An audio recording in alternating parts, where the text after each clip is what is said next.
Hello, glad to see you on my channel. I really value it. And today I want to share with you a wonderful story. It's a dramatic story that will come as a total shock to everybody. It is a really amazing story. So enjoy watching it. Where am I going? Why?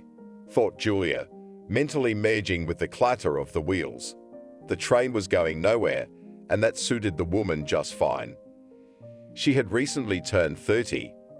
Time to summarize the intermediate results of her life, and they were not happy from the word at all. She had recently divorced her husband, and since then the relationship with the stronger sex did not add up. She never got her own place, and a week ago she quit her job, even though her career was on the upswing, simply because she was tired and felt empty inside. And about housing, is it possible to earn money for it, especially in Moscow? An old woman's voice pulled her out of her thoughts. A traveling companion, the smiling grandmother asked, "What, you decided to go to the sea too?" "Yes," Julia nodded. "Sun, beach, seafood. Maybe you'll find a man too," the woman said and winked. Her words made Julia irritated for some reason. Could she really see that she was lonely? And do people go to the sea just to have a fling with someone? No, she needed a reboot. Something more than just a fling. She needed to figure out how to move on. "Why do I need a man?" Julia said. "They're just trouble. I'm fine on my own. Or with my girlfriends." "Are you one of those?" the grandmother asked and winked again. Now the young woman began to laugh. The harmless old woman was just joking, that's all. In principle, quite funny. Probably on her way to some sanitarium. Or one of the last reunions of her life. Or maybe she bought a trip with her last time and hopes to have a good time. "Oh, Grandma, you don't know what the prices are like in Orlando." "Orlando?" Julia exhaled. "It's like running away from myself. My soul calls me to the Cape d'Azur, or to the resorts of Rimini, where the sun is endless, where people smile and you feel like the most important person in the world. I'd like to go surfing on the Spanish coast, braid my own pigtails." Grandmother was silent, thinking over her companion's words. For a few minutes, she savored all these dreams of her companion. The sea somewhere in Western Europe, another culture, smiling people. "You need a man," she said. "You're on the plus side in any situation. Either he'll be good, and you won't have time for bad thoughts, or bad, and then you'll know exactly who's to blame." And she laughed, satisfied with her joke. This time the old woman's words were annoying. The train had left Washington only an hour ago. They were to spend the whole 24 hours in the same compartment. If she kept spouting this old wisdom, she might well lose her mind. But Julia decided not to give her aggression a chance. One must be patient and lenient. "What is your name?" Julia asked. "Landa," answered her grandmother. Parents then decided to stand out. And the full name? Probably Linda, I have no idea. In the 90s, I was called Samara, then Granta.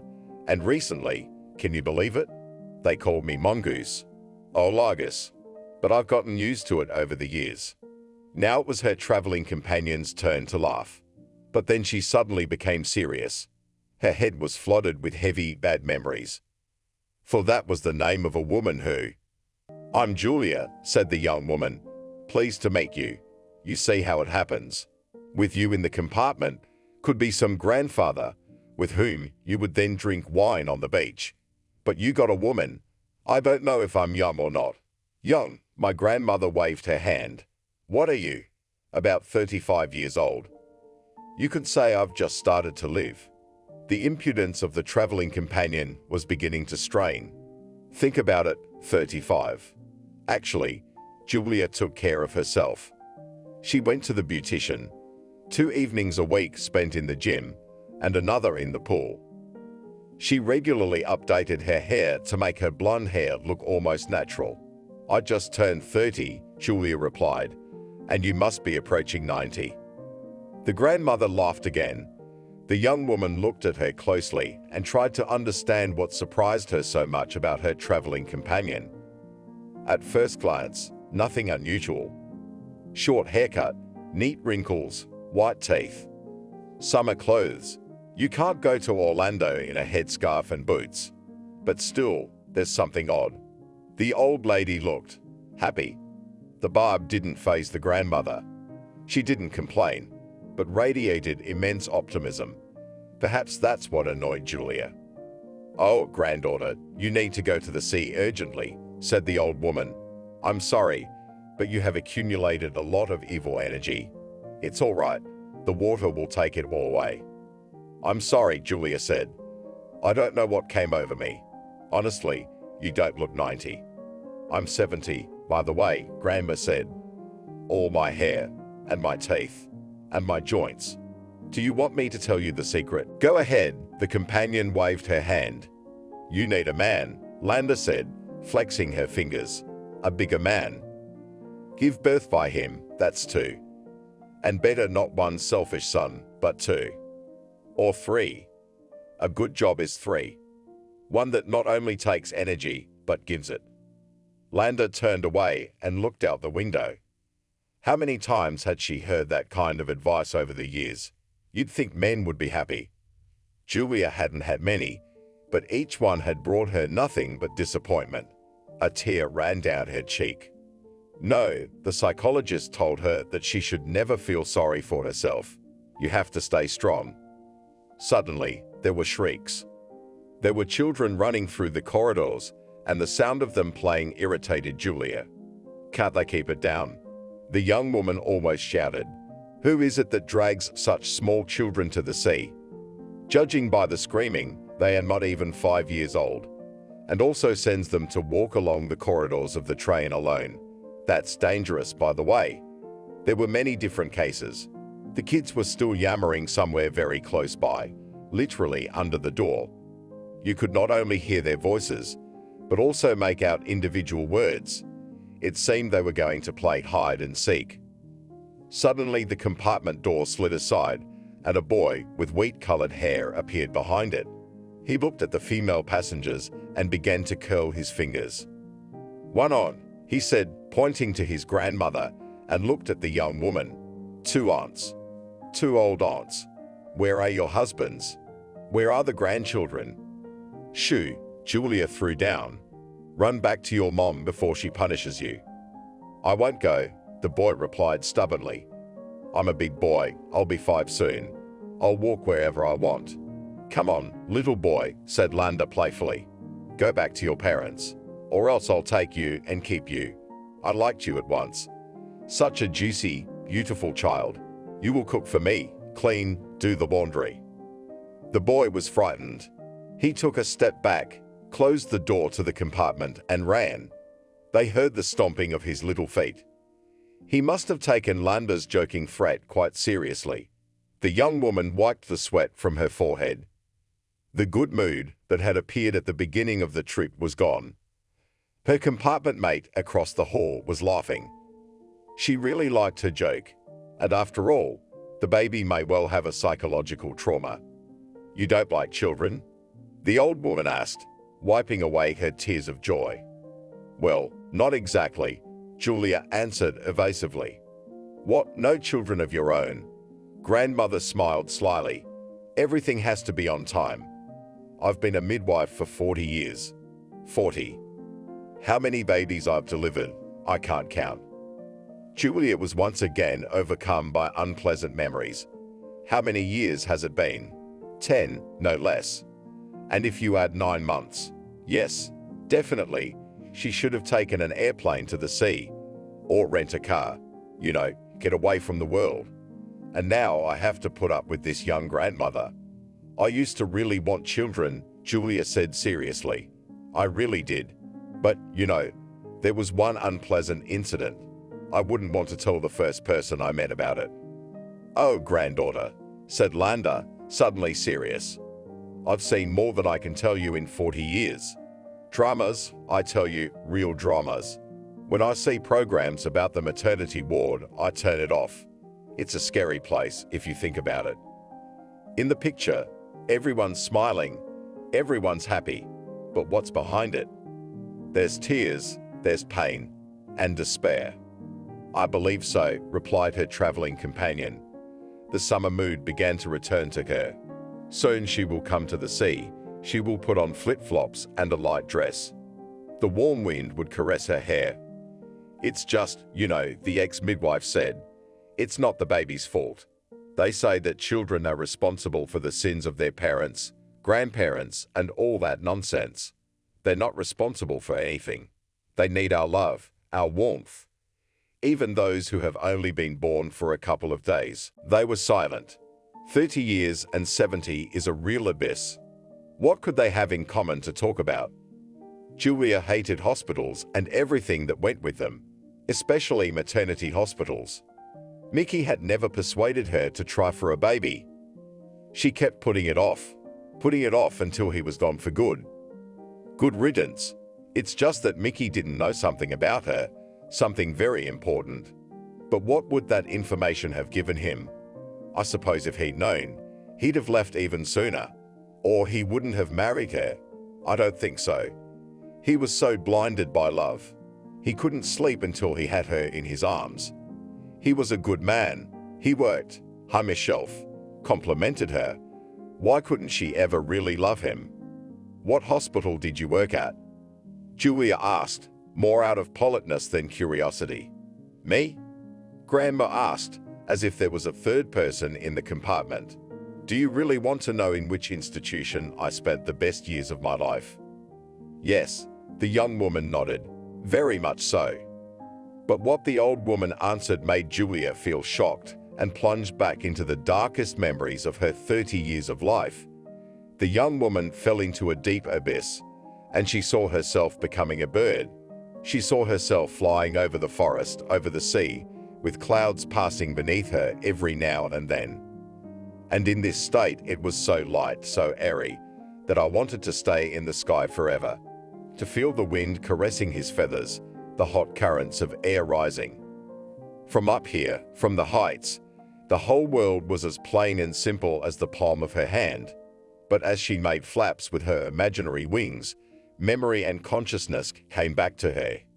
She was already realizing that it was all just a dream. She was not a bird, but a young woman who had achieved everything on her own.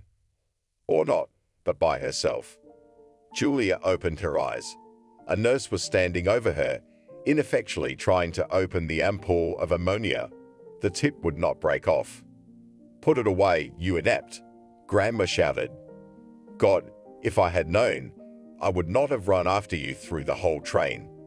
I had just graduated from honey, the nurse justified, ridiculously stretching vowels. Trains are usually poisoned to the max. This one fainted. I don't know how to do that yet. What are you, a doctor? If only, Landa waved her hand. I'm a midwife, for God's sake. Retired a long time ago. What do they teach at school nowadays? It's a shame not to know which side to open the ampoule. I don't know, the nurse blushed. I didn't graduate from a school, but from a college. Uff, cursed the elderly midwife. Give me the tonometer. Damn it, didn't you even know how to use it? It's all right, Julia said. It's the sun on my head, I think. I'll just sit here for a while and it'll go away. I just need some water. Julia sat down in her seat. Did she faint? No wonder. She was on her way to the sea and suddenly stopped in the past, one of the darkest parts of it. It's no wonder your head hit the stopcock. The mind is just trying to push out such a horrible memory that is almost impossible to come to terms with. Sit, be quiet, Landa smiled. You've come to your senses, and all right, that's good. Here, stretch out your arm. Let's take your blood pressure. In the nurse's bag was an old tonometer, where everything had to be done manually and pressure and pulse count. But when the elderly midwife started work, there was no other technology, no fancy computers, no CT scanners. Ultrasound was a bit of a fantasy. It all appeared gradually, at such a pace that you could get used to the wonders. Oh, young green, said Landa. What, were you on a diet before the sea? Your blood pressure's low. I'd call it hunger fainting, to be honest. Well, not really, the young woman answered evasively. It's just that I haven't slept in 2 days. I had projects to finish. Schmeckte projects, the grandmother cursed. You have to live for yourself, not for your uncle, you know? The nurse was glad no one needed to be hospitalized. She wouldn't have to run to the boss and order a medical team and issue a certificate. She hated doing those things. She'd sooner be off work, and she could look for some non-dusty office work. To raise the pressure, you need, said Landa, shamelessly rummaging through the nurse's suitcase. What is this? Look, it's all expired. Well, what did you give? Mumbled the girl. She wanted to stay in the compartment and learn something else from her grandmother, but there will be more important things to do. You have to order everything yourself, Lando instructed her, and make a list. And if they don't let you complain, write a letter. I think I'd better go, said the nurse, since you're feeling better. The door closed behind her, and the elderly midwife looked at her companion carefully. What could have upset this beautiful woman so much? It was certainly not the sleepless night. She could tell the difference between fainting and fatigue. Landa felt like a detective who had a mystery to solve. Why are you so upset? The old woman asked with a sly smile. Have you been to my place, or your friend? I've been there myself, Julia exhaled. My God, it's such a hell, such an abyss. The more she looked at the old woman's features, the more she saw the midwife in them. Yes, it was definitely her. Had it not been for the rare name, the woman would not have remembered this person. But now it was as if the memories were begging to come out, as if they wanted someone to tell them. Well, tell it, Grandma said. You have to go through it all and then let it go. I'd always do that, and you'll have harmony in your soul right away. If only everything was so easy, sighed the young woman. In fact, to talk about this topic is unpleasant for me. After all, The old woman took a closer look. Something in the features of her companion's face was familiar to her. It was as if she knew her when she was very young, a kind of unbaked bread. Now she was looking at a real bun, delicious and beautiful. There must be a lot of people out there who would love to try it, and when Julia began to tell her why she had fainted, the old woman's memory also conjured up images. Yes, it was definitely her. Now she would dive into her memories, and she would definitely reconstruct the whole picture. For a while, the young woman gathered her thoughts. She weighed whether to share the darkest memories of her life with a random person. What was her connection to this chipper old woman? It was unlikely they would see each other again. But that was the beauty of it. For the first time in her life, she could discuss a tragedy that had happened to her years ago with someone. I was in the chapel. Julia began her story. I was there for 3 weeks, maybe more. I can't remember exactly. Ham, said the old woman and started snapping her fingers. That's right, I remember you. Difficult pregnancy, early labor, a boy. Tears ran down Julia's cheeks. That's right, just a boy. She doesn't know his weight or height, not even the color of his eyes. She hasn't baptized him or even pressed him to her own breast. Just a boy, that's all. The pregnancy was very difficult, Julia said, as if making excuses. I was all alone, and I was in a foreign city. Yeah, Washington, D.C. was a stranger to me then. Oh, granddaughter, said her grandmother, and took her hand. I know how you feel. But, look, he was born normal, right? No, Julia shook her head. It was a long labor, very difficult, and it ended sadly. Aha, nodded the former midwife. It was Elizabeth who delivered the baby, for fuck's sake. God's doctor, I hated working the same shift with her. I don't know, is there something wrong with my memory? I seem to remember that everything ended well, didn't it? I fell asleep right there in the hospital. I wouldn't have made it home. Do you remember? The heavy memories made the young woman dizzy again. How many hours had she been on the delivery table? And that doctor kept refusing to do a C-section. Nothing, she said. You're so healthy. You'll be fine on your own. And the boy was quite big. It was Julia's first labor, and she trusted the doctor. She was cynical, of course. She said, "You can manage on your own. You're not the first, you're not the last." And why do women have to go through such ordeals? The old woman's face became even more familiar to her now. That's right. She was the one who held her hand the whole time, taught her how to breathe, and spent all those long, grueling hours with her. "Come on, you can do it," she shouted at her. But on that fateful day, Landa was not yet a full-fledged old woman. She looked quite dignified then and moved so quickly on her feet. Now she's all gaunt and hunched over. "You know, it's hard for me to remember all this," Julia said after a long silence. "It's such a tragedy." "I understand," the old woman nodded. "I don't want to talk about work either, I'm sorry. It's all my fault. I started asking you questions, giving you advice. I started thinking up a man for you, and I'm ashamed of myself. I've been told many times, unsolicited advice is like castor oil. Easy to give, disgusting to take." "It's all right," the young woman replied. "You wanted what was best. It's just that, yes, it was a difficult moment. The boy was very bad. And so I." "What do you mean bad?"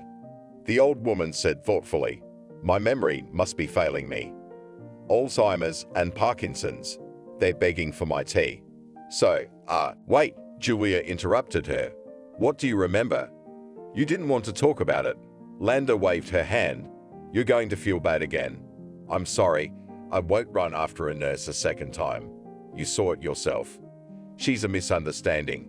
I had one once, yeah." Wait a minute. The young woman waved her hands. "What do you remember? Tell me. It's very important for me to know how it all ended." "Oh, granddaughter, I don't want to brag, but my memory is like your computer," smiled the grandmother slyly. "I remember everything. Well, if I go to the store, so about kefir and butter will certainly forget. But I remember my children, every single one of them, and the first cry too. People are all alike, but so different, like snowflakes on glass." "Tell me about mine," Julia asked, wiping away her tears. "How did it end?" "Oh, girl, I'm going on vacation," sighed Landa. "There were different rumors in our hospital. They say that after the birth, Elizabeth came to you herself, right? And I did not want to believe those rumors. I thought it was just a rumor." "Tell me about it," my traveling companion asked me once again.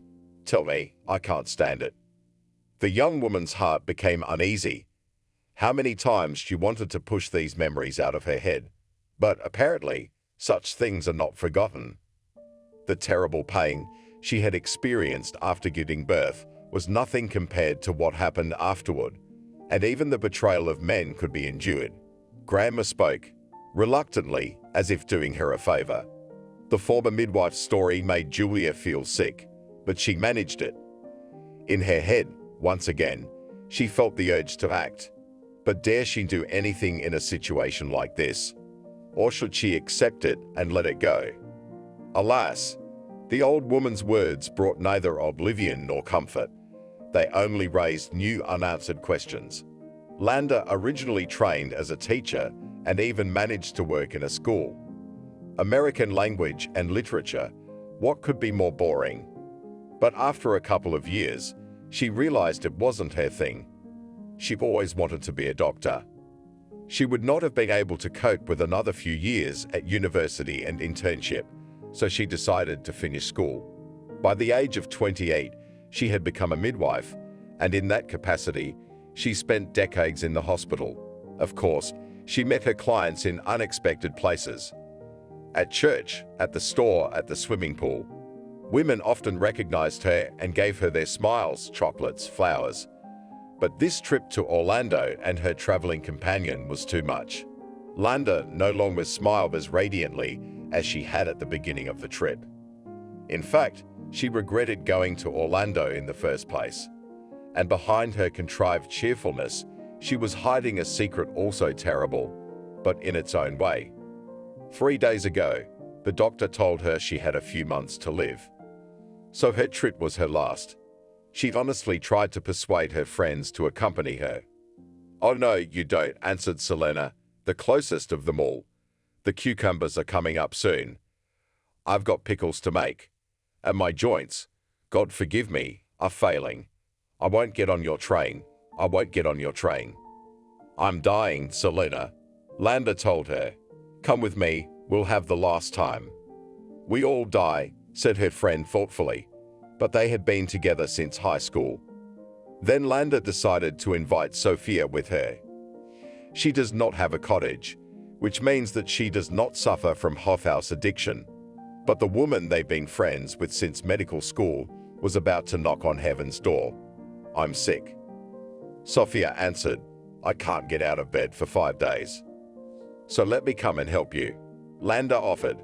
Despite the fatal diagnosis, she felt well and alert. "There are enough helpers," said her friend. "You'd better go to the sea. I'll meet you there in heaven." Then Landa called Maria, Veronica, Lucy, Naomi, and other friends, many of whom she had met over the course of her long life. Some of them said bluntly that they had neither money nor desire to go to the sea. Some were simply afraid to go so far away without friends and relatives. The youngest of her companions was 65 years old. All of them turned out to be deep old women with diseases, children, drunken husbands, and other problems. And now a chance conversation with a woman who had lost her child. Landa has seen dozens of such tragedies. You never get used to a mother's tears. But this beautiful woman is different. God didn't take her son from her, she gave him away. And now she wants the old midwife to get the details of that disgusting story out of her memory. "I remember you, don't I?" said Landa. "I remember you giving birth to your son, and how Elizabeth refused to deliver you by cesarean. I confess I wanted to take a scalpel myself, so tired of your cries. You did it yourself." My traveling companion was surprised. Her eyebrows went up. "I'm just kidding," the woman shrugged. "Surgeons do cesarean sections. But it's still a doctor's decision, not some midwife. Who's going to listen to me, pray tell?" Grandma was quiet. She remembered her very well. How many hours they spent in the delivery room. It was hard for everyone, not only for the young girl who had just moved to Washington, but her especially. In the week she spent in the maternity ward, not a single message, not a single note. No one had visited her, and attention was very important to a woman at such a critical time. Landa remembered 2020 and crossed herself. Halpert Ward had become like a fortress under siege. In the early 10th, it was a different story. Both friends and relatives were allowed to visit women in labor. They gathered in the halls, on benches. "That's what I'm talking about," Landa nodded. "You know, I raised 3 of them, put them on their feet. Children are a heavy burden, and a mother's share is hard. Then they grow up and don't even want to visit. I'm not even talking about bringing grandchildren. On the one hand, it's happiness, but on the other hand, it's hard." She wanted to say something else about happiness, purpose, goals, and lost the thread of the conversation. She was just tired. Digging into her own memory, judging. After all, she'd originally gone to Orlando for a vacation, to remember her youth and shake off the old days. Oh yeah, one last trip. To see the sea before I died, to warm my old bones. It'll be easier to answer to God later.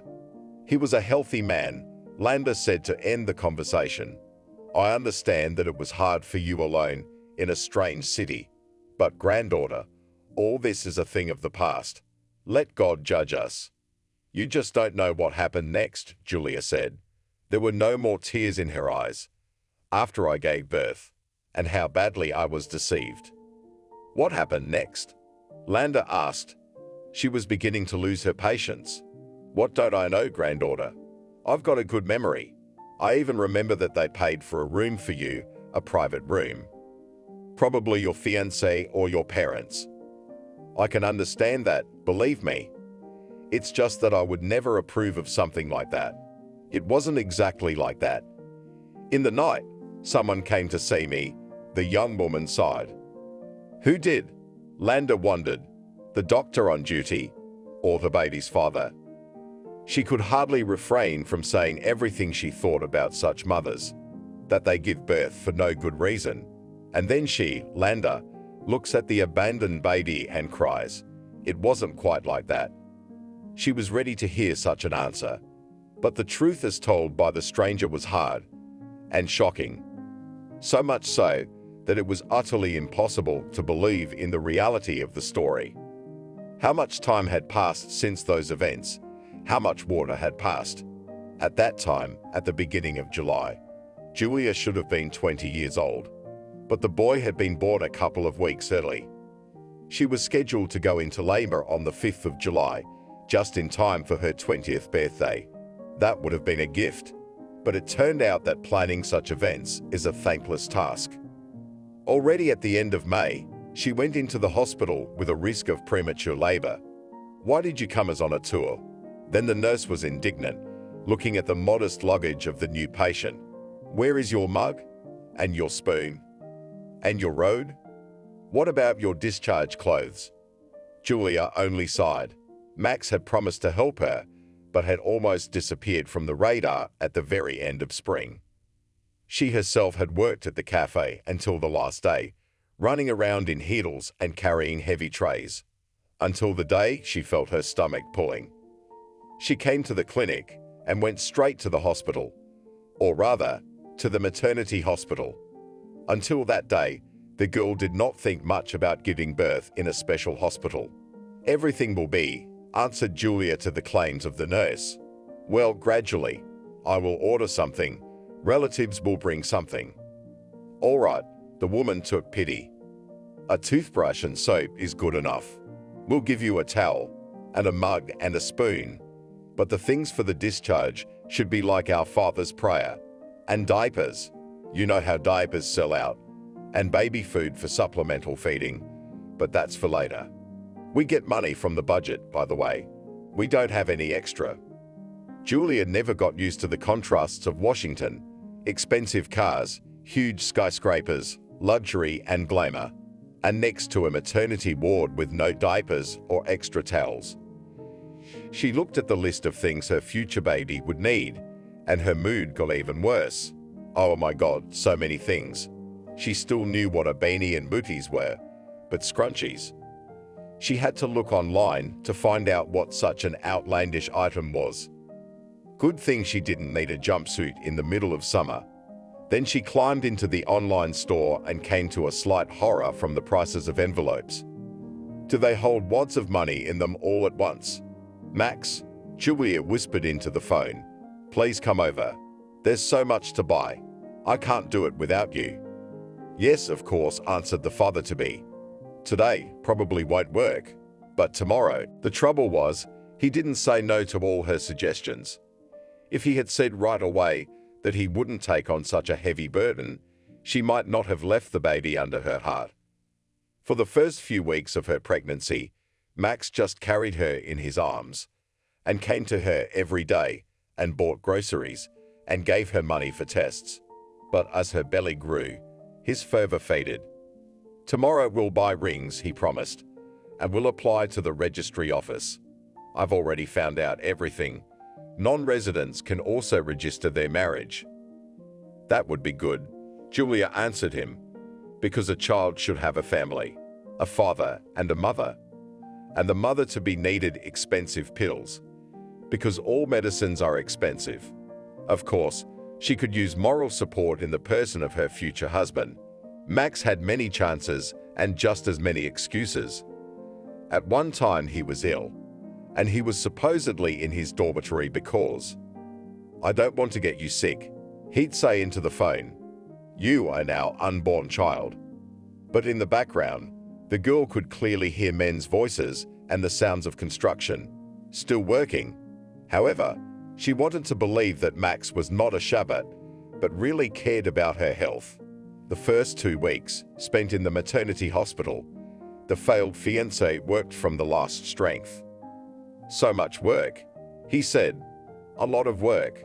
But you will go out. I will buy a stroller and a crib. We will have everything." "Max, I'm going into labor." Julia screamed. "I need things for the discharge. If you're not coming, Just say so. You don't have to yell at me, the man said calmly. I said I'll do it, so I'll do it.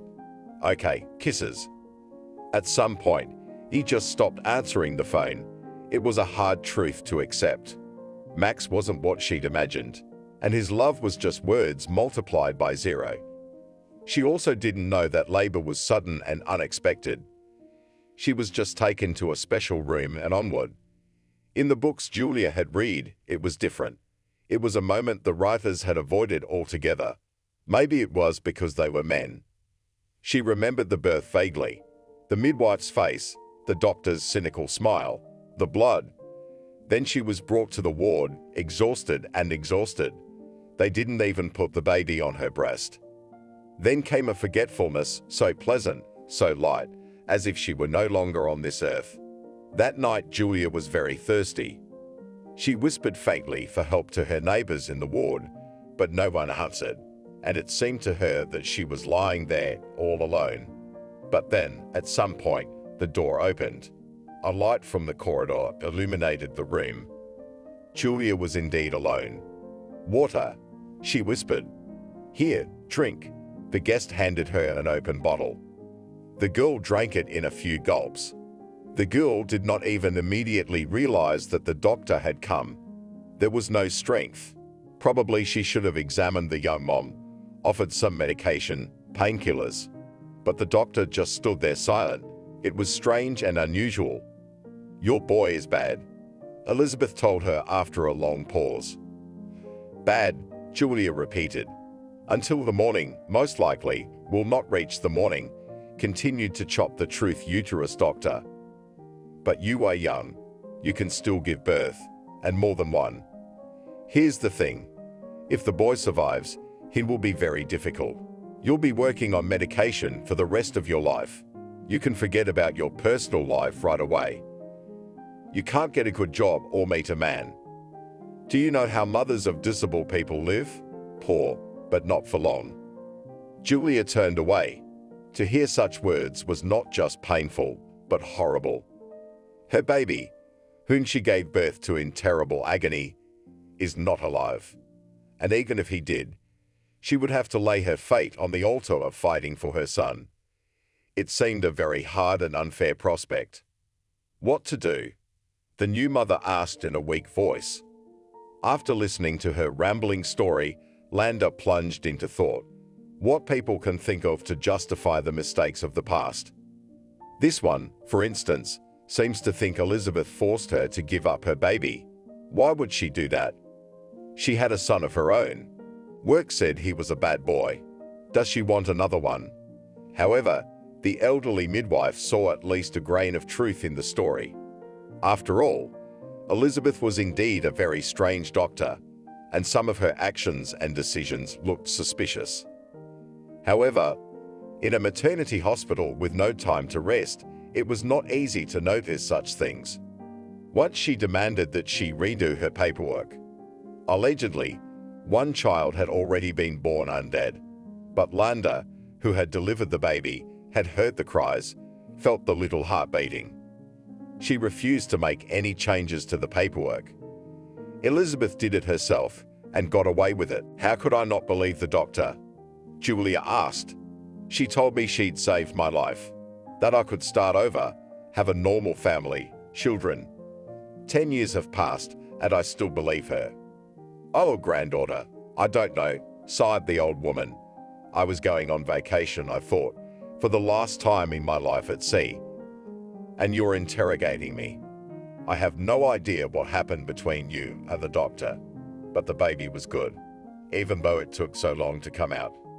But that doctor said the boy wouldn't survive, said the young woman, that he wouldn't make it to the morning. And if he did, I'd be in a lot of trouble and no life. Look, I'm old, but my memory is clear, said Landa. I don't remember your son having any problems. You see, if the baby had been complicated, they would have put him in the intensive care unit. He was in a regular room. I went in there the next day crying. How could a mother give up her son like that? He was lying there drinking milk from a bottle. He's fine, honey. He can't be. You're "You're lying to me," Julia whispered. "You're deceiving me." "Me?" The old woman was surprised. "What for?" "My child, I have one foot in front of God, and the last thing I want is to deceive a stranger, especially for something like this, my own son." Landa's blood pressure had risen from worrying, and the pain was shooting to her temples. To recover a little, she took out a flask of cognac. In large quantities, it's disgusting, but in small quantities, it's a cure. She took a sip and felt the pressure in her temples ease. Now she could think further.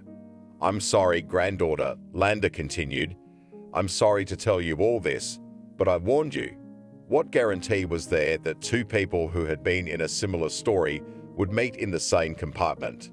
By all the laws of life, we should never have crossed paths. Maybe Elizabeth deceived you. God only knows why. But if anything, I won't go anywhere. I won't testify. Don't count on me." Julia jumped to her feet and began to walk around the compartment. It was hard though. The room was too small. She took 2 steps in one direction and 2 in the other. She was no longer the dumb girl of 10 years ago. She was now an experienced, accomplished woman, and she has to come up with some kind of plan. "We must make the doctor answer to the law," Julia shrieked.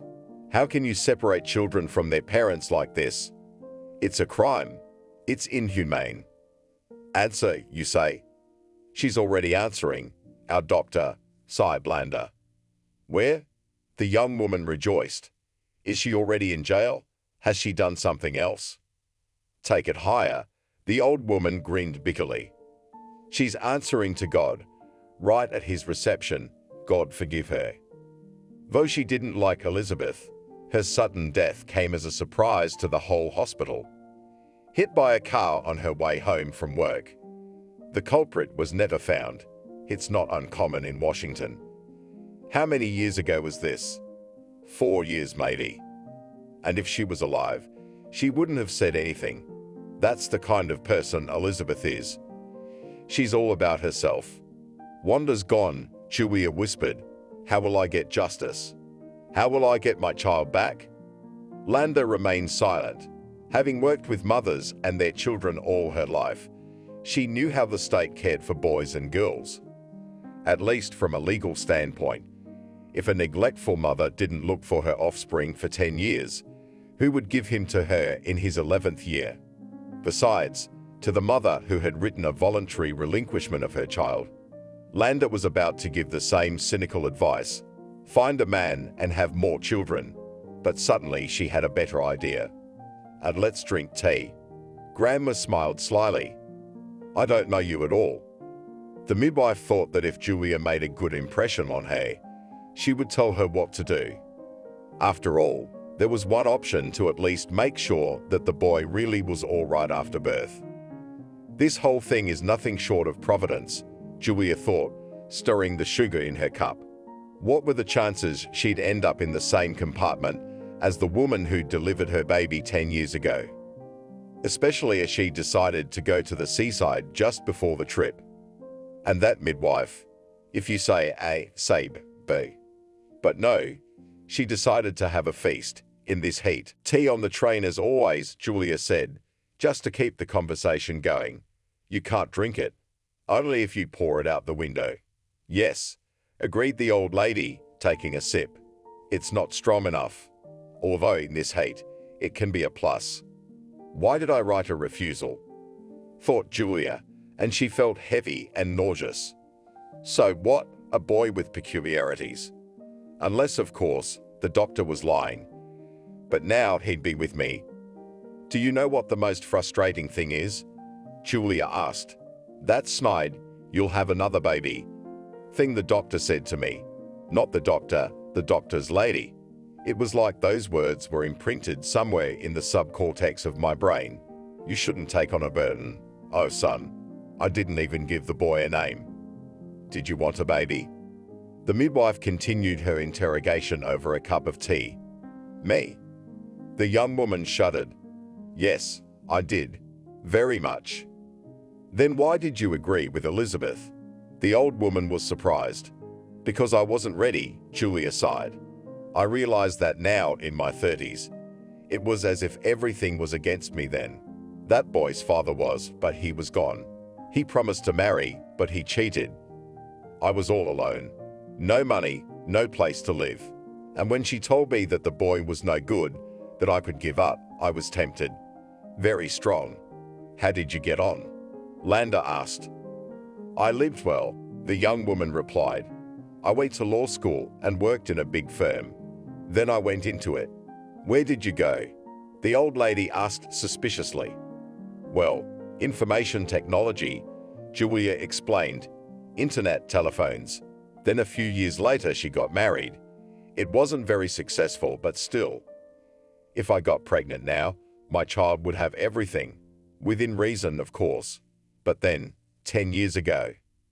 Landa fought the suspicion that was consuming her from within. On the one hand, she would have liked to trust this woman for looking so young and beautiful. On the other hand, where had she been for a whole 10 years? Not once had she even tried to find out what had happened to her son. Whether he was alive or dead, who was she to judge? Just an old midwife with one foot in the grave. And to get that thought away from her, she runs 1,000 kilometers to the sea. To get away like it's the last time. Or rather, the last time.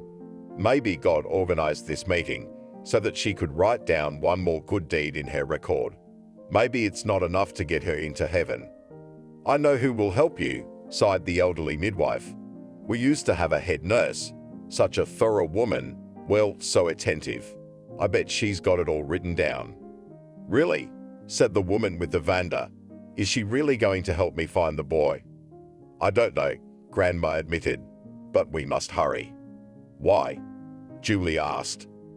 First of all, the documents have a shelf life of just 10 years, explained Landa. Then they'll be written off, and that's it. And secondly, Sarah's retiring.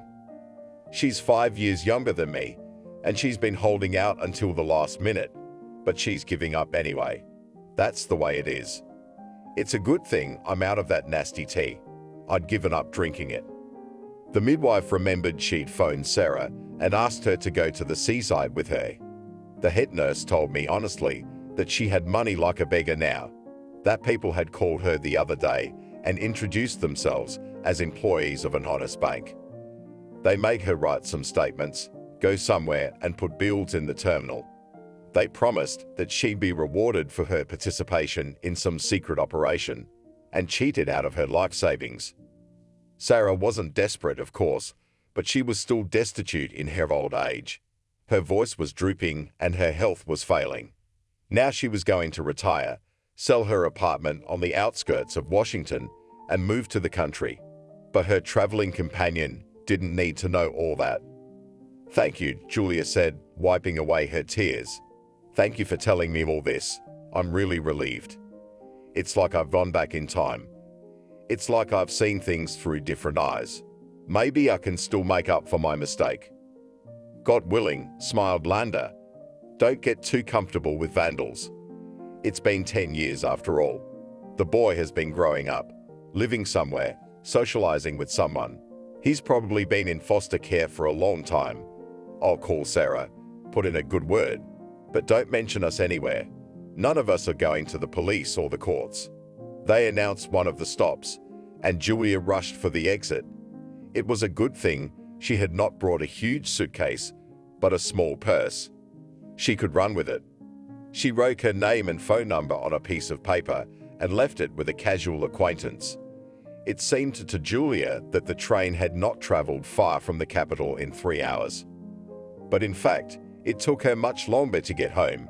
The sea, the sun, and the fruit were now far away, and Julia had only one thought in her mind: to find out which family her son had been given to see him, even from afar, make sure the boy was okay. And then what? She had no answer to that question. Overcoming fear, disgust, and other heavy feelings, Julia entered the main building of the hospital, the same one where she had experienced betrayal, pain, and the loss of her child.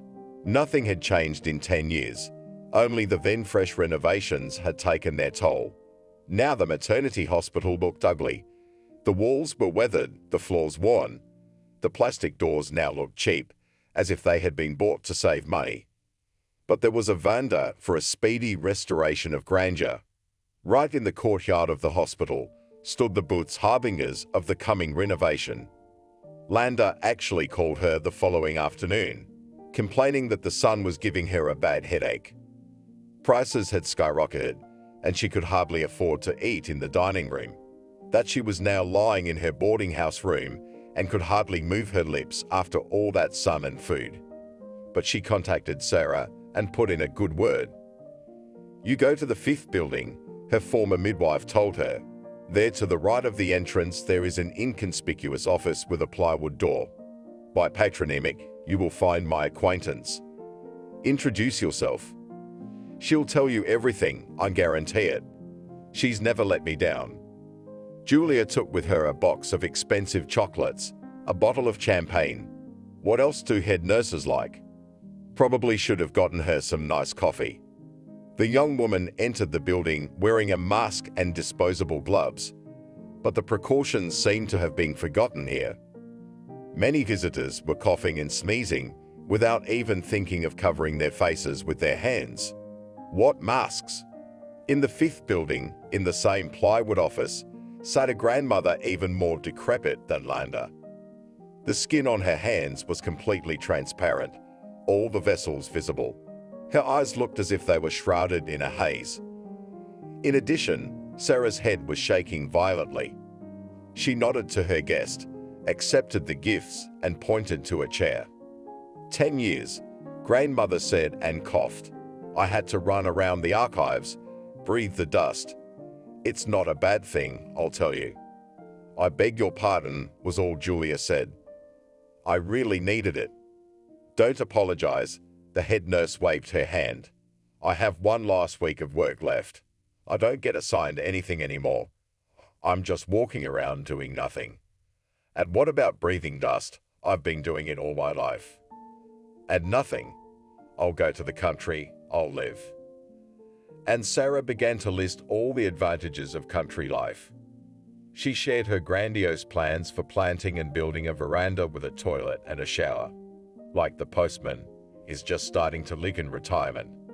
Then she suddenly started coughing, and she did it so long and hard that the guest was frightened. Would you like some water? Julia asked. Or should I call a doctor? Grandmother only waved her hands. For a while she gathered her strength and did some sort of breathing exercises.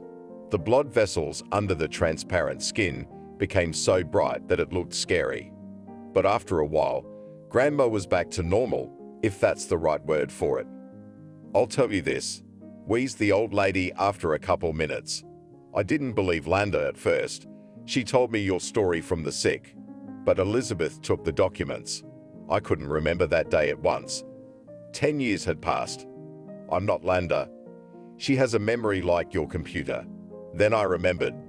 It's true. Elizabeth took your card, and she told me that a long time ago.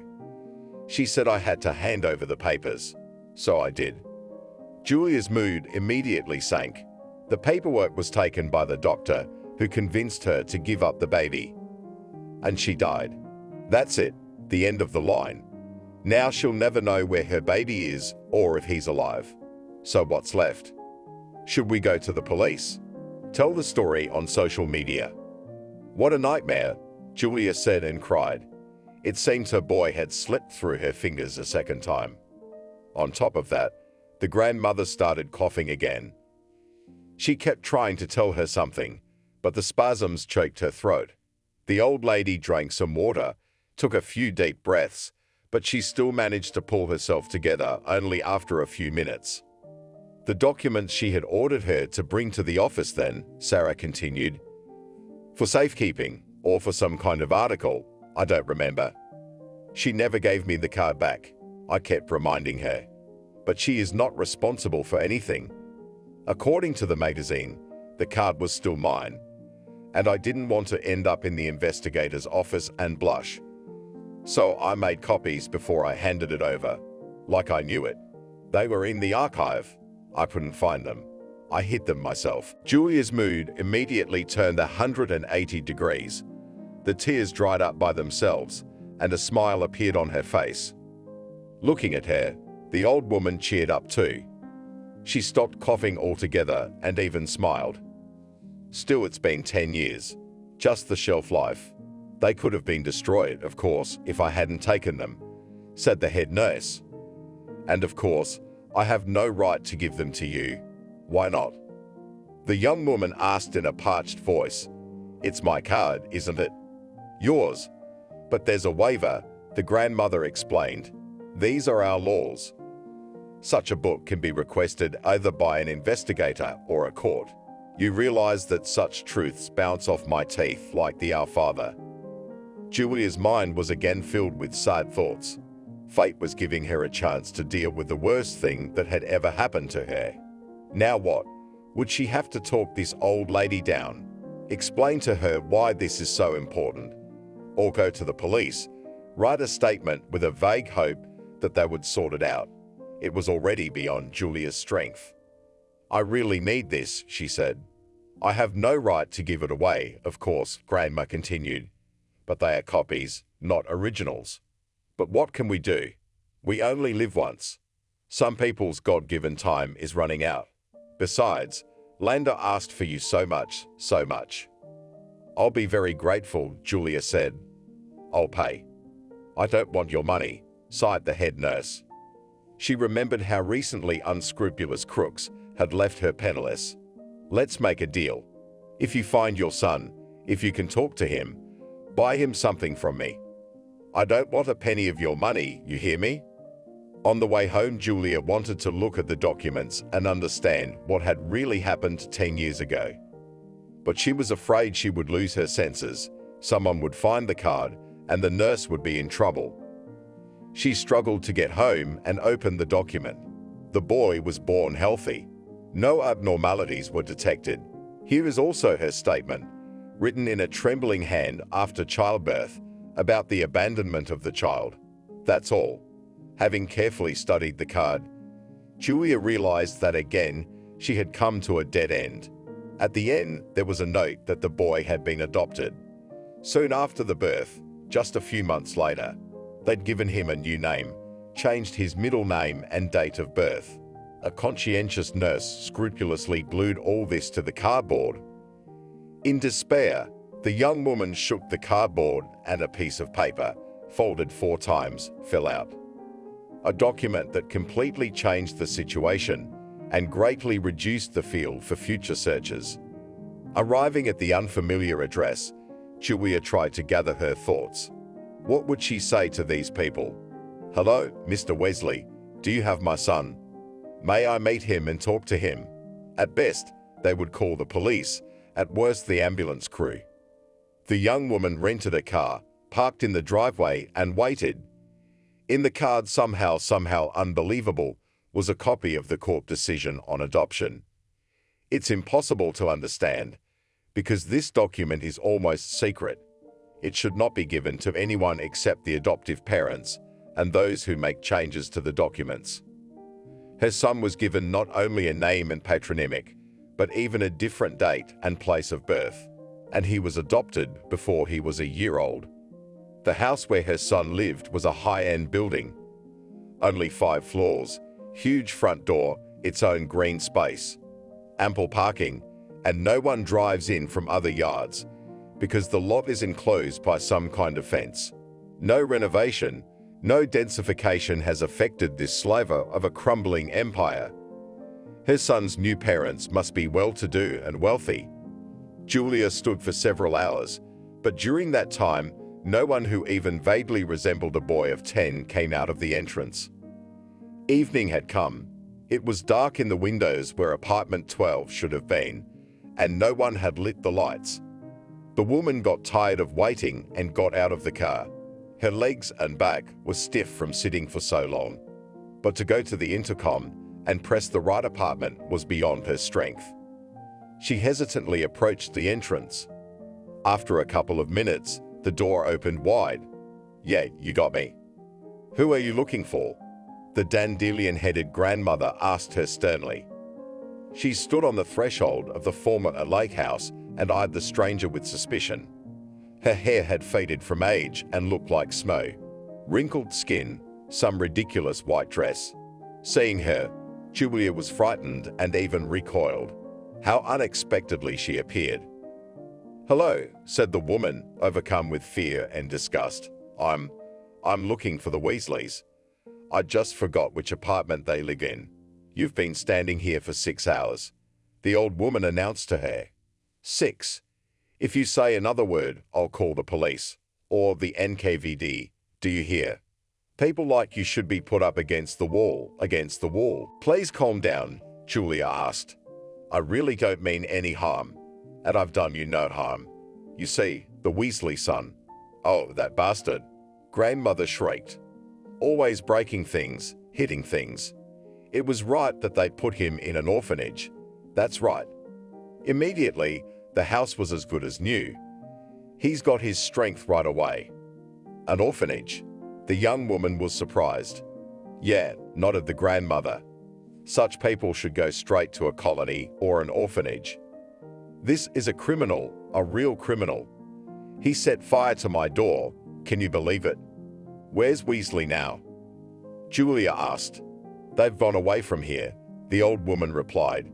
They went in different directions. About 3 years ago, I can't tell you exactly.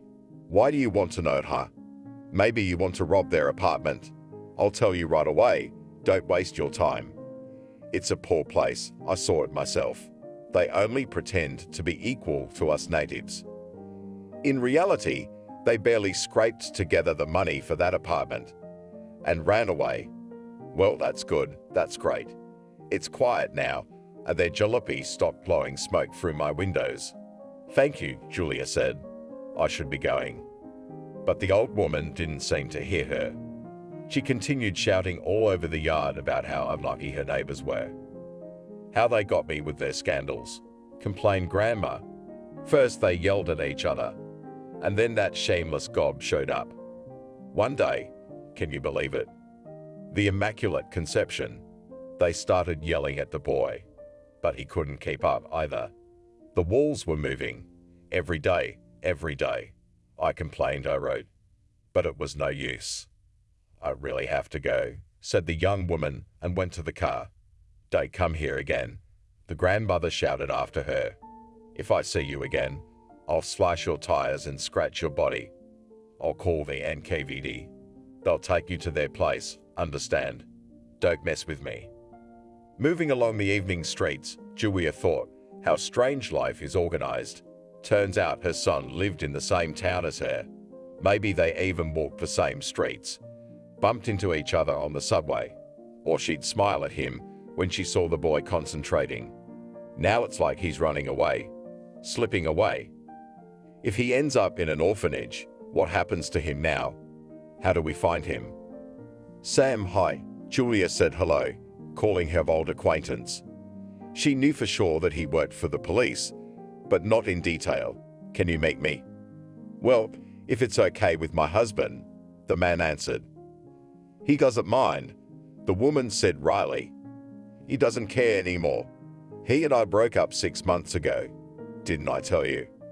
Oh, said Sam, I'm sorry. Why did you bring me up so late? Sam, I have a case, Julia continued. I need your help. Can you make time for me? Oh, please. There was shouting from outside the principal's office door. Once again, the older teacher was trying to call one of the students to order. He seems to be a smart and intelligent boy, studying well, but his behavior and his categorical attitude. You've got to beat the crap out of him if you want him to do any good. Your mother abandoned you. Abandoned. Wanda said it in that nasty, squeaky voice of hers. The state's all you got left, you hear? You should be grateful to us, Tom. And you, what about you?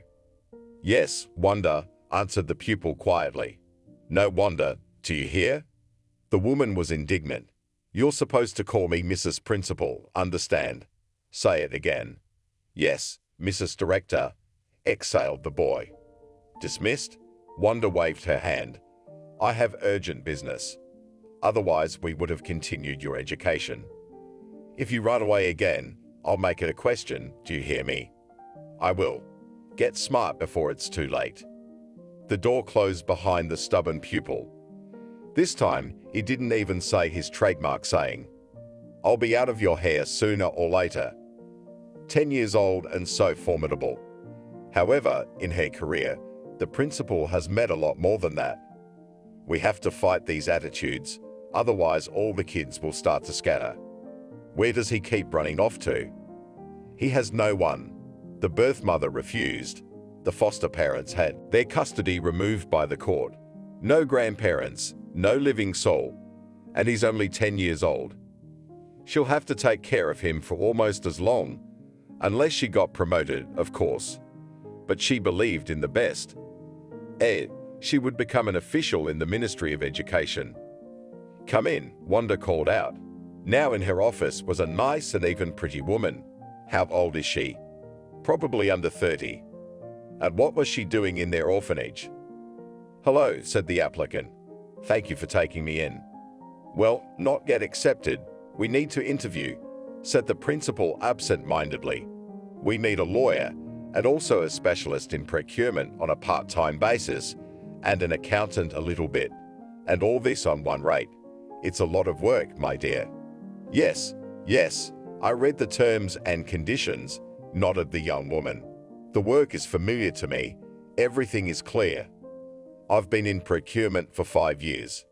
1S, of course, used a little, but I'll get the hang of it. In principle, everything suits me. Even the salary. Wanda was surprised. This place was Julia's weak plan. Indeed, what she, a successful lawyer and manager, forgot in this orphanage. She could not think of a good reason. Her only hope was 1 week tactical move. They say you have a dormitory, Julia began. Yes, we do, Wanda nodded, and we can register you there. No problem. I'm so tired of renting these apartments, the woman continued. Then I have to drive all the way across town to work. I understand, said the principal. The dormitory is over there. You can see it from the window. We've recently renovated it. There's a room with a private bathroom, by the way. You'll live there alone, like a queen. But we'll make a contract with this, as it is. Temptation. You mean, with a trial? Julia clarified. That's it, exactly, nodded Wanda.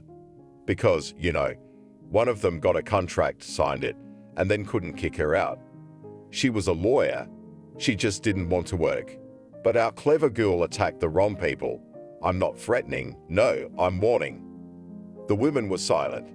Julia thought it was a dubious pleasure to work in this place. The salary on her resume was a pittance. She'd gotten much more in her previous position, and there were prospects. But that didn't matter now. As soon as she typed in the name of the orphanage, she immediately saw the address of the employment site. It was like a clue. Julia sent her resume, and the same day she received a response. The list of duties, of course, could scare an impressionable person. But the woman was an experienced employee. She'd be fine, wouldn't she? I could open the cards right away, continued Wanda. For a month, our vacancy has been hanging, not a single response. I've already told my assistant to redo it, to make it more intriguing. Consider that you have found an employee, hastened to reassure her applicant. I have all the documents with me. I can even start tomorrow. No problems, believe me. The woman was silent, looking intently at her interlocutor. Smart, beautiful, and with such a wonderful workbook. No, something was obviously wrong here. Or was it the work in the orphanage that changed Wanda so much? Yeah, she's looking for a catch. And the lady, maybe she just likes boys and girls. We should give her a chance, but be safe. I'll hire you, but on one condition, said the principal, and you have to start early, that's right. The sooner the better. Yes, nodded the applicant. What other condition? The principal smiled slyly. The condition was strange, but it suited Julia. Working at the orphanage was the most challenging job Juliet had ever had. The position of a lawyer entailed so many duties that a whole department could hardly cope with them. There were contracts, references, endless databases, and much more. Fortunately, she was able to organize her work so she could quickly get things going. Still, it was a lot of hard work. It was worth falling out of this rhythm just for a day, and tomorrow we'll have to make even more effort. Then there was the sheer number of children, which was hard for her to look at, and the strange rules in the orphanage. For example, the children were forbidden to run around and to talk loudly, to shout. It's like a prison for children, Julia thought, looking at the battered faces of the kids. Only they didn't do anything. Volunteers and officials came to the orphanage all the time. They spoke nice words to the children, gave them gifts. But Julia saw that what the children needed was something completely different. They could not be bought off with a new phone or a tablet. Each one of them needed a family. Her son was in here somewhere.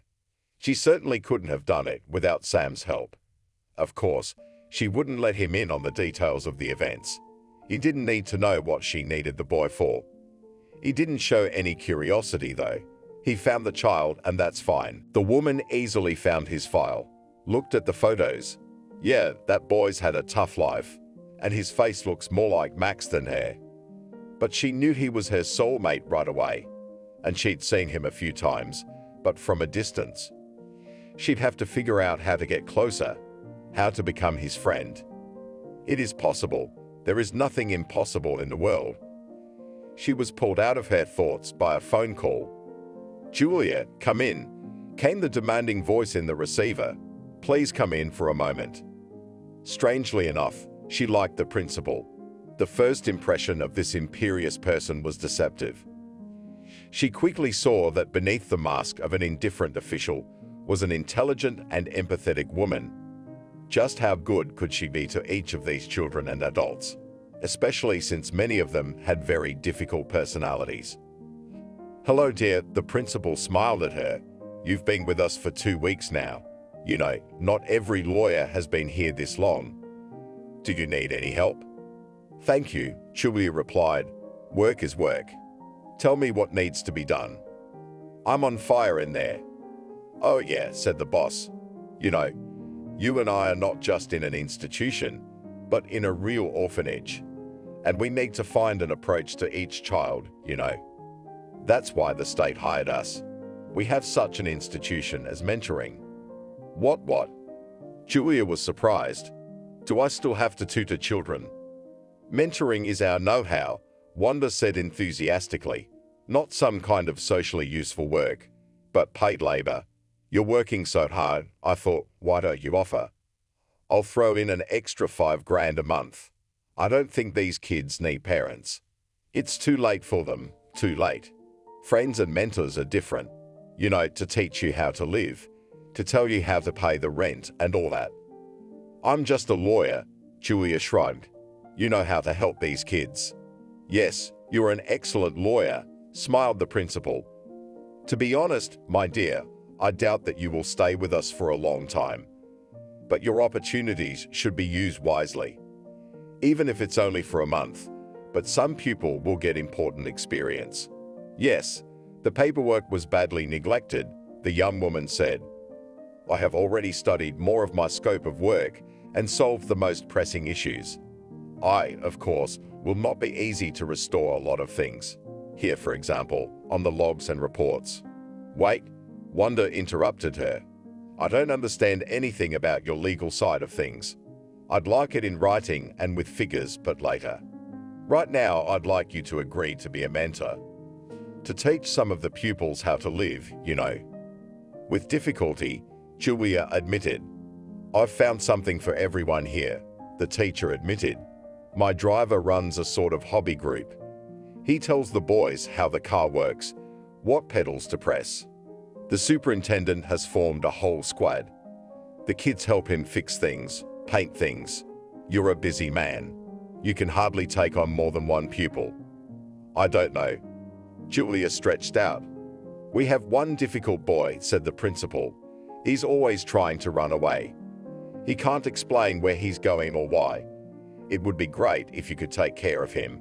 Not for nothing, of course. It would be good for you too. You're going to have kids too. What's his name? The young woman asked hopefully. This pupil. Gob Weasley, Wanda answered. Julia, are you all right? You look pale, my dear. Do not be afraid. He is a very good and adequate boy. He just needs attention and care. As much as anyone, really. Julia, are you sure you're okay? Wanda was basically a good woman, and the story of Gob, the fugitive loser, resonated in her heart with an incomprehensible pain. But any attempt to find out the boy's background seemed to hit an invisible barrier. Who his parents were, why they refused was a mystery. Gob's birth records, lost due to relocation. Gob's civil adoption file has been lost due to a heating system failure.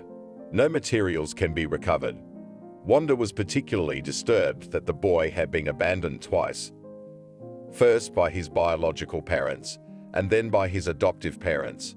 And it wasn't that the child was completely hopeless. No, it was just that all the kids who ended up in the orphanage at a relatively mature age suffered from it. Now he's 10 years old, the principal pondered. Who will take him in? Who will bring him up? Of course, there were volunteers and professionals in the country who could take on such a burden, but they are few and far between. And she, Wanda, was shunned, considered a bureaucrat and a cynic. That was her outer shell, thanks to which she made a successful career. But deep down, the principal empathized with every boy and girl under her charge. A couple times a week, she called a boy to her office and tried to communicate with him. But there was no trust between them. She couldn't break the barrier. Wanda tried different methods, but it was a dead end. Looking at the new lawyer, she thought the woman could be the key to this boy. A lockpick. Normally Gob spoke to her politely and courteously, but the experienced teacher could see that deep down he didn't agree with anything. And when provoked, he showed his true colors. He'd say mean things without hesitation. If he keeps this up, he's going to have a problem with the pupil. I'm gonna get out of here anyway, Gob told her when he lost his temper. I'm gonna run away. Where are you running to? The principal questioned. You don't have anybody. You don't have anybody. You need to realize that this is your home now, and you have to do what you're asked to do. You just won't let me find my home, the boy objected. Everybody's got grandmothers, aunts. I'll run outside the fence and look for it, and I'll find it, do you hear? Over the fence, thought Wanda with annoyance. No, she would never be able to turn this institution into a real home. It wouldn't do any good if she didn't. Otherwise, they'd just keep looking at her like she was the enemy. Gob is a perfect illustration of what's to come. What are these guys gonna make? All right, I've got an idea, Wanda said. You're supposed to be good in social studies, aren't you? You're reading all kinds of books. I think you're even trying to write something. Well, the boy nodded. I love it, why? There's a new lawyer, the principal explained. A good specialist, but it's hard for her. She can't cope. She doesn't understand what an orphanage is. Why don't you help her? But it's our little secret. Help? Gob asked, and there was interest in his voice instead of aggression. Yeah, Wanda nodded. Don't tell her she's not doing well, okay? It'll be our secret. Do what she says, and you watch yourself, get some experience. When you grow up, you'll have to make a living, won't you? Yes, the boy agreed. He had already calmed down, and there was excitement in his eyes. Of course, it's too early for me to think about choosing a specialty. But I wouldn't rule out law. My father was a lawyer. Wanda wanted to say he didn't have a father anymore, but some kind of bridge had been built with the stubborn boy. So she just smiled and told him to be ready. Any day now he would have to start work and help the lawyer. The little boy believed it. Julia couldn't believe her happiness. Coincidence after coincidence. Would she really be trusted to spend time with her own son? When Julia first saw Gob up close, something stirred in her heart. The boy really looked neglected. He looked like a bush that grew on its own. His hair was ridiculous, his pants were short. His shirt, on the other hand, was 3 sizes too big. He wiped his nose every now and then. "There, Gob, I found you a friend," Wanda said. "I'm fine on my own," he said, but he looked at Julia with interest. "Don't be silly," said the principal. "Man is a social animal. That's why you have to reach out to other people, you know." Gob remained silent. Julia continued to look at him, trying to find familiar features. Her nose, I think, and her chin too.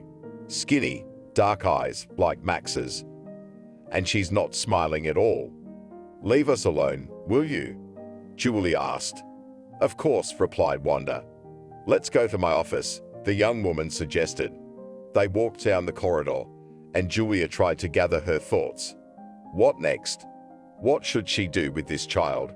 What to offer? Her heart told her to make contact. "Are you all alone here?" she asked. "My parents abandoned me when I was 7, the boy sighed. "I've never seen them again. There are no other relatives. No one comes." There was resentment in Gob's voice. He blamed the whole world, and no one in particular, for his troubles. The boy's adult thoughts somehow frightened the lawyer. She thought she had to calm him down. But how? "I sympathize with you," Julia said. "And it would be fine if they just put him in an orphanage." Gob continued with resentment in his voice. "No, they just dumped the whole truth on me. They said you were adopted. Here. For the record, I considered both my mom and dad my family. I've lived with them as long as I can remember. They didn't even visit me once. They didn't explain. At least they left me my name and surname." "What a nightmare," said the young woman, and tears ran down her cheeks. "Don't look at how beautiful it is," the boy said. "This place is scary. Everyone here is in groups, in camps, and everyone is against each other. I mean the kids. But something tells me it's the same with adults." "Who are you with?" Julia asked. "I'm on my own," the boy explained. "I read books, I like that. No one goes to the library but me for books." "Gob," said the woman and took the child's hand. "If you want, we can be friends." "Thank you," he replied, taking her hand. "That's what everyone says. Only you will go away. Leave me. You are nothing to me. Come on, show me what needs to be done here. Cindy told me to help." "Cindy?" Julia was surprised. "Yeah," the boy nodded. "That's what we call her around here. And it's not the most offensive nickname yet, believe me." "Just observe for now," the woman suggested. "I don't know what you can do." "She says you'll make a great assistant. Is that true?" "I have no idea," the boy admitted. Gob liked to take offense. In such a state, it was easier for him to accept his position, and also to feel better and more worthy. Until the age of 7, he was an ordinary boy, went to kindergarten, then to school. He lived with his parents, who were devoted to him, but then life started to fall apart. Mom and Dad fought all the time and couldn't share anything. It's all about Mom. She's a real tyrant. She had the whole family in her fist. Dad could only give her a nod or hide somewhere to pretend that he was very busy and had urgent matters. And though Mom was rude and quick to retaliate, he didn't know any other. And when she wasn't yelling, she wasn't a bad woman. Gob tried his best to cheer her up. And then the worst happened. In the heat of the moment, Dad told her that his son was actually adopted. Adopted. The kid didn't even understand the meaning of the word. And then he found out that somewhere on Earth, his real mom and dad were walking around. Relationships broke down, and then his parents abandoned him. At the age of 8, Gob found himself in an orphanage. He used to have his own room, toys, pocket money, and friends. Now he had to share a room with 3 other kids. It was as if everyone here was angry with each other. The principal and the teachers, no matter how hard they tried, couldn't settle absolutely all the conflicts. "They are so helpless," said Gob Tony to a boy whom he had at first considered a friend. "They can't do anything on their own. Everything in life is different. You have to achieve everything. And here, nobody knows how to do anything." Gob got a beating for that. That's how he learned he couldn't trust anyone at the orphanage. He also realized that he had to run away, to try to find his real parents, and if he couldn't find his mom and dad, then at least a grandmother, aunt, or uncle. For some reason, he was sure they had to be somewhere for sure. "Gob, you have no one," the principal said, and in her voice he could hear anger and dislike. "You're all alone. Everybody's given up on you." "I'll get out of here anyway," he replied. "Someday I will." And he ran away again and again. He was brought back. How far can a little boy with no money and no family go? But when Julia came to work, Gob felt, for the first time in his life, that someone needed him, that he was valuable and important, and his opinion was being sought. "Let's go to the movies," the mentor suggested in the second week of their acquaintance. "There's a new cartoon playing. You want to go?" Cindy would never let go, Gob replied, wiping his nose with his hand. But Wanda did. She only warned Julia not to lose sight of the boy, not even for a minute. "We find him if he ran away," the principal said. "But you keep an eye on him, all right?" "Oh, God willing, he'll get better." "Julia, sit down," Wanda said with a smile. "Sit down, you're my gold." Julia looked at her current boss with suspicion. Yes, she liked her right away, with her education and experience. But this praise was clearly not about her main job, but about something else. There was a teapot on the principal's desk, a sure sign of the importance of the conversation. And good Belgian chocolate, marshmallows, and other healthy sweets. Julia didn't eat them, except for a small piece of chocolate bar. "Hello," said the young woman. "I don't know why I'm so deserving of your attention." You do. The principal brightened up. "It's about Gob. Shall we have a cup of tea? We've got a long talk to have." Julia was frightened. Had Wanda dug up something and now she knew more? Or had some paper from the police come in? No, I don't think the reception would have been so cordial then. It was definitely something else. "Gob's a good boy," Julia said. "I can't say he helps me. He's more of a hindrance. But when he's around, it's so peaceful, you know. And light." "Exactly," nodded the principal. "You like our dormitory, don't you? I can give you not a room, but a whole block." "Thank you," the young woman replied. "But I wouldn't want to get used to it. I hope to have an apartment and a family." "Did you know that guardians can get social housing?" Wanda decided to play her trump card. "And it can even be privatized someday." "Of course, I'm a lawyer," Julia shrugged. "But an alien child is such a responsibility." "I've already thought of everything," said the principal. She was beginning to lose her patience. "I've got the paperwork ready. Gob is your baby. Your baby. Julia, are you all right?" The young woman turned pale. How did she know? How did she know? Should I open up to her? Thoughts ran frantically through Julia's mind. But while she remained silent, Wanda herself continued to speak. "You don't be afraid of anything. We will help you. Yes, it's rare for children this old to be placed with families. Rarely. But the more valuable is my experiment." The principal has a steely tone in her voice. People like that, they follow through at all costs. And she'd already imagined how the example of her lawyer will take a worthy place in the report at the next conference. The most dignified. "So you want me to get custody of Gob?" Julia asked. She had gotten over herself, and her voice wasn't shaking. "Exactly," the principal replied. "I agree," she exhaled. "Gob is like family to me." "Yeah, well, he is family." Wanda brightened. On this occasion, she wanted to open the safe, take out a bottle of champagne, and pop the cork in the air. But she held back. No, thought the principal. Let it last at least 6 months. Then we'll open champagne and cognac. Yes, there's absolutely no hurry.